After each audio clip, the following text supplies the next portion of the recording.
Entendes o que estás lendo? O podcast que te leva através das páginas da Bíblia. Livro por livro. Capítulo por capítulo. Uma exposição bíblica emocionante. Aperte os cintos e embarque comigo nesta viagem.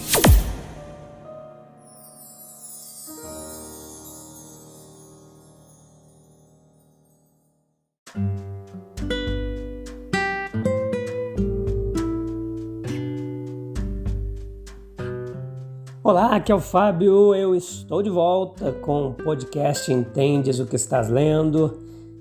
Como vai você? Tudo jóia? Que bom que você voltou. Fica aí até o finalzinho que hoje nós vamos concluir essa história confusa essa briga entre Jacó, Esaú, Rebeca pro meio, Isaac também.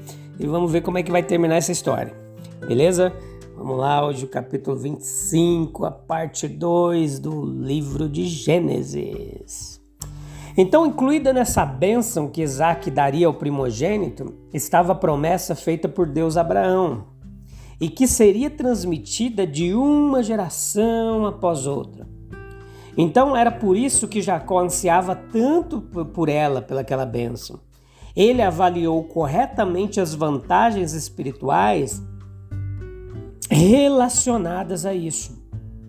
Embora houvesse muito que era mal em seu caráter no início, ele tinha esses desejos espirituais e fé em Deus que seu irmão não possuía. Esses irmãos eram gêmeos, mas como seu caráter era diferente.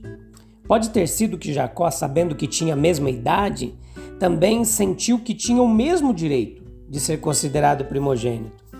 Isso pode ser dito como desculpa para o que de outra forma pareceria ultrajante e mesquinho da parte dele. Provavelmente quando Esaú disse que estava à beira da morte, ele apenas quis dizer isso da mesma forma que dizemos que estamos morrendo de fome.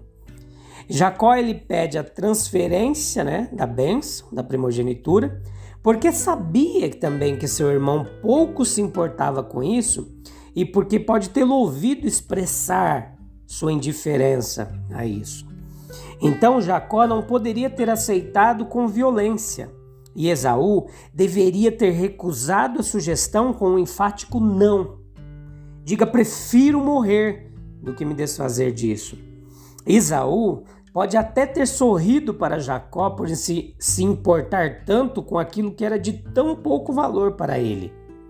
Um coração depravado o tornou profano, indiferente, ingrato e temerário. Foi provavelmente cerca de 20 anos depois de Esaú ter renunciado a seu direito de primogenitura que Isaac sentiu um dia que seu fim se aproximava e desejou abençoar seu filho antes de morrer. Ele ignorava a transferência que havia sido feita. E Esaú enganou seu pai. Ele ignorou um pacto solene. Ele agora roubaria seu irmão. Ele volta suado e exausto do campo, pensando que de qualquer maneira ele ganharia a bênção de seu pai. Mas ele descobre que Jacó agiu corretamente e obteve a bênção. Sua própria mãe o frustra, acreditando que ela estava agindo corretamente por seu filho Jacó. Então Esaú chora amargamente. O quê? Nenhuma bênção para o teu primogênito? Ele recebe uma bênção, mas não a melhor. Profundo foi o seu pesar. Agora ele percebe a loucura que ele fez. Só agora ele vai perceber isso. Mas não há mais lugar para o arrependimento. Não há mais tempo. Significa que não existe mais nenhuma chance dele reparar o dano que ele já havia feito. Assim, semelhantemente acontece conosco muitas vezes. Coisas que nós fazemos sem pensar, na juventude ou não, podem ter terríveis consequências posteriormente, muitas vezes por toda a nossa vida. Negligência de vantagens educacionais, contração de dívidas, aquisição de maus hábitos, rejeição de apelos e resistência à obediência aos pais. Esaú, ele tentou mudar de opinião, a opinião do seu pai, mas foi inútil. Nosso Pai Celestial, da mesma forma, está sempre disposto a perdoar-nos, se houver arrependimento verdadeiro, sincero. Mas o perdão de Deus pode não vencer o mau hábito fixo, e as consequências pelo erro, elas não deixarão de existir. Enquanto houver vida, ninguém deve se desesperar. Veja como Davi, ele também pecou, mas ele também se arrependeu. Esaú, ele carecia de arrependimento. Sua tristeza era apenas um remorso. E se estivermos arriscando a perda de alguma grande vantagem espiritual como a de Esaú, vamos descobri-lo no leito de morte. Então, um sério aviso aqui para aqueles que estão brincando de ser igreja, para aqueles que endurecem seus corações em negligência, para aqueles que pensam que será mais fácil se arrepender depois e fazer o que é certo mais tarde na vida. Deus, ele promete perdão quando nos arrependemos, mas não promete prolongar a nossa vida. Negligência com as coisas espirituais. É isso que aconteceu aqui, foi isso que aconteceu aqui nesse texto. Esaú, ele desprezou o seu direito de primogenitura. Estranho e triste que verdades tão importantes, como as que dizem respeito à vida eterna, frequentemente exerçam tão leve influência, né? Ainda assim é. Quantos ainda hoje gostam de ouvir o Evangelho em sua plenitude e de serem advertidos contra negligenciá-lo, mas em suas vidas mostram pouco do poder, né? Veja o que Ezequiel 33, 32 diz a esse respeito. Eles os consideram um divertimento, como alguém que entoa canções de amor com uma linda voz, ou toca belas músicas no instrumento. Ouvem suas palavras, mas não as põem em prática. Quantos vivem contentes em saber a verdade, esquecendo-se de que todos os nossos atos da vida diária ecoará por toda a eternidade e que as oportunidades, elas estão passando. Ainda podemos viver multidões vivendo em impiedade e sem esforço algum, ou mesmo oração por uma mudança dessas trajetórias, conforme a Bíblia diz em Lucas 19, 41, quando Jesus se aproximou de Jerusalém e viu a cidade, começou a chorar, porque ele viu as pessoas tão longe dos propósitos divinos. Não está o espírito de Esaú neles? Ele é chamado de pessoa profana, né?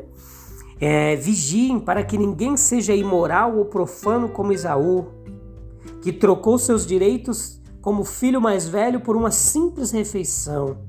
Como vocês sabem, mais tarde, quando ele quis a bênção do pai, foi rejeitado. Era tarde para que houvesse arrependimento, embora ele tivesse implorado com lágrimas. Hebreus 12, versículo 16, 17. No entanto, nenhum crime ou grande falha é atribuída a ele. Existe uma atratividade em seu caráter. Vemos nele um homem impulsivo, não que seria chamado de filho mau, o favorito de seu pai. Ele tinha consideração pelos desejos de seus pais, mas balançando por coisas passageiras e sem renúncia, né? Faminto e cansado da caçada. Ele ansiava pela comida que via, mas e o preço? Seu direito à primogenitura, o direito a uma bênção especial, o sacerdócio doméstico, eram similares a nada para ele. Ele não percebeu seu valor. O momento presente era tudo o que importava. Observe que o direito de primogenitura foi desprezado não por meio de interesses mundanos que assumiram o controle de seus pensamentos. Costumes e máximas do mundo tendem a negligenciar o direito de primogenitura. Nenhuma linha nítida pode ser vista para nos dizer quando o perigo começa. coisas perfeitamente permitidas, né? Muitas vezes até louváveis, podem sufocar o progresso de nossa vida espiritual. Mesmo no bom trabalho, a mente pode estar tão absorta na própria obra que a comunhão com Deus, ela enfraquece. Há uma necessidade de uma renúncia constante, de vigilância, às tendências da vida diária, de objetivos definidos, não desejos passageiros, de fazer da comunhão pessoal com Deus uma parte essencial do nosso trabalho de cada dia. Pelo que sabemos, Esaú nunca se arrependeu, mesmo quando Jacó recebeu a bênção. Ele se arrependeu, mas não houve mudança real, nem confissão de erro. O eu ainda era o poder dominante. Esaú, ele nos deixa um exemplo para que nós não desprezemos bênçãos permanentes em troca de satisfações de desejos momentâneos. Beleza? Eu te espero no próximo episódio. Deixa aqui o meu abraço e eu te encontro em Gênesis capítulo 26. Beleza? Até lá. Tchau, tchau.